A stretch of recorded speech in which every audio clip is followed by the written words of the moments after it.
fantasy football offers a way for men to connect with other men. But the question is, how deep is that connection? And as much as I enjoyed the banter, my relationships with those guys in that league, they weren't progressing. They weren't deep. And so I made the decision to quit. So that's my mutual.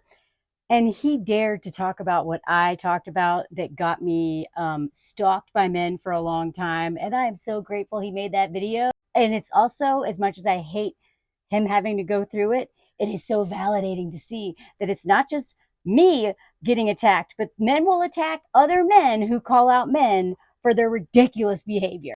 And I'm using this comment to show you that even though this was, I don't know, 6 weeks ago, maybe 8 weeks ago, when men started stalking me, when I made the video about how men use their hobbies to escape their family, exploit their wives, and even oftentimes financially abuse them by pouring thousands or tens of thousands of dollars into these, buying a million boats or a bunch of cars they're never going to fix up, or have 10 guitars they never play, or do all of this stuff, golf, hunting, climbing, and all this stuff that literally takes them out of the home for extended periods of time. And who takes care of the children the whole time they're gone? The moms. The men came after me, and they're still coming after me, not as much, and telling me that I hate men, even though I am literally the person who wrote this article to give men resources so they can find a life, right? Instead of burdening their partners, the women in their lives, and all blah, blah, blah, blah, right? And this is, hey, men, get a life. Find friends. So I care a lot about men having life outside the home and having friendships. I think they suffer a lot when they don't have that.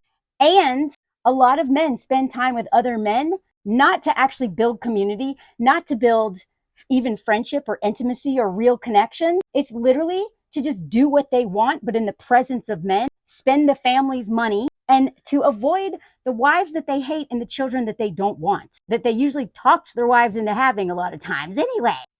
So what does this have to do with fantasy football? He hits on it in that video. I love that. That's my mutual. And I'm so glad that he's talking about this. And it's so telling.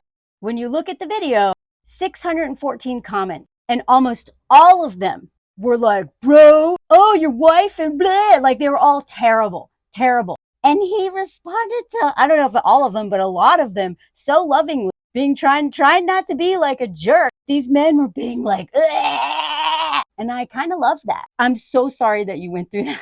I don't love that you experienced that, but I feel vindicated on some level, because I know for a fact this is true. When men get really upset about something, that should show you you've hit something. You have hit some truth that they are so afraid of looking at that they attack, attack, attack. So what does this have to do with fantasy football? I refuse to watch football. I will never, and I'm talking about American football.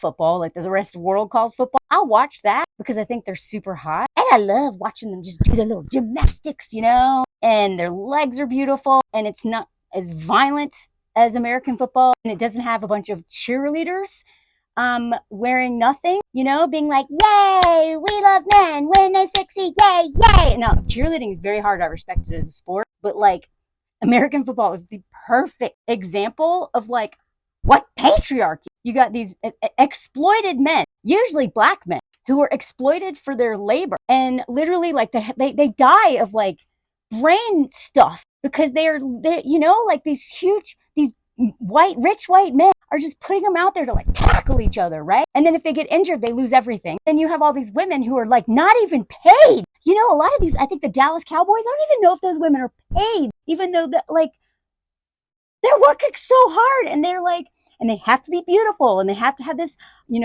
standard of beauty, a very European standard of beauty. And of course, the cheerleaders are usually like a lot of white girls, blonde too. Like it's all, and then the women are just, yay, yay, we support you because everything's about you, men, right? That's what and we wonder why women are raised to be literal cheerleaders to men, right? Not have our own life, not have our own dreams and aspirations other than marriage and childhood. No! Everything is about supporting the dreams and the hopes of the man they love and doing all the labor so that man can get that dream. And then we're just supposed to like a tag along until they find another woman that they like a little more, and then they just leave. You know what I mean? So I hate football with a passion.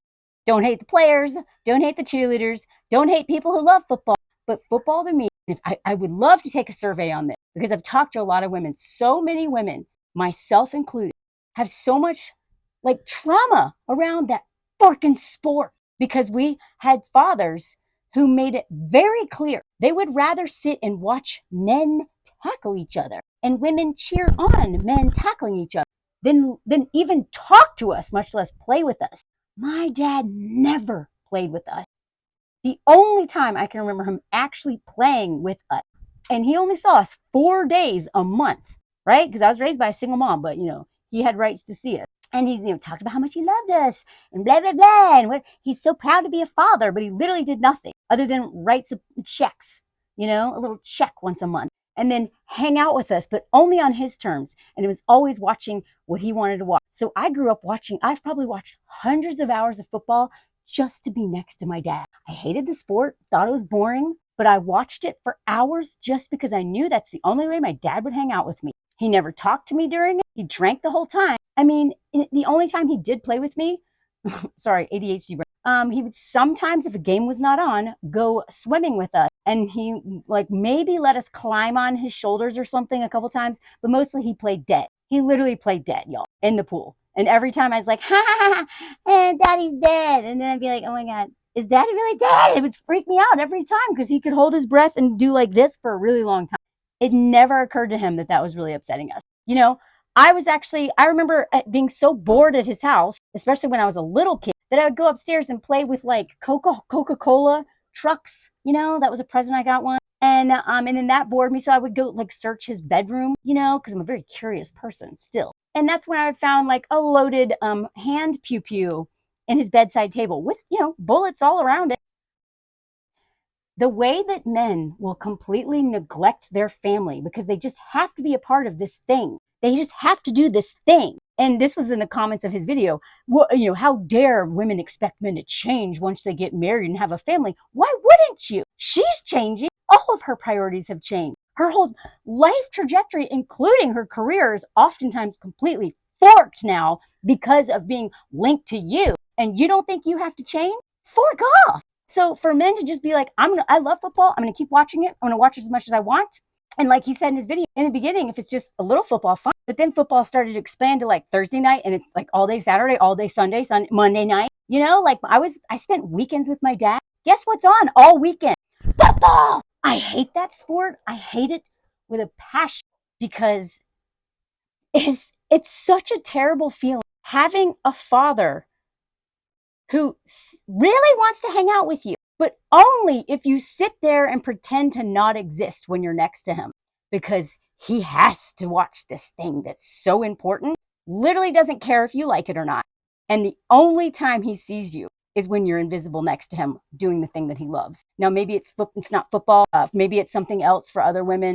And this is especially true for daughters, because a lot of times at least sons are like, looped into it. And the son's all of a sudden obsessed with the Buffalo Bills, even though they don't even know why. It's because they want to be close to dad. What about the daughters? Or what about the sons who have no interest in that, who want to take ballet or be artists, God, that's why I don't care about men's hobbies. I care about how their selfishness and their need to exploit other people so they can keep being selfish plays out in their hobbies, and how it impacts everyone else because they just can't do without this thing. And the friendships aren't even real with their football buddies.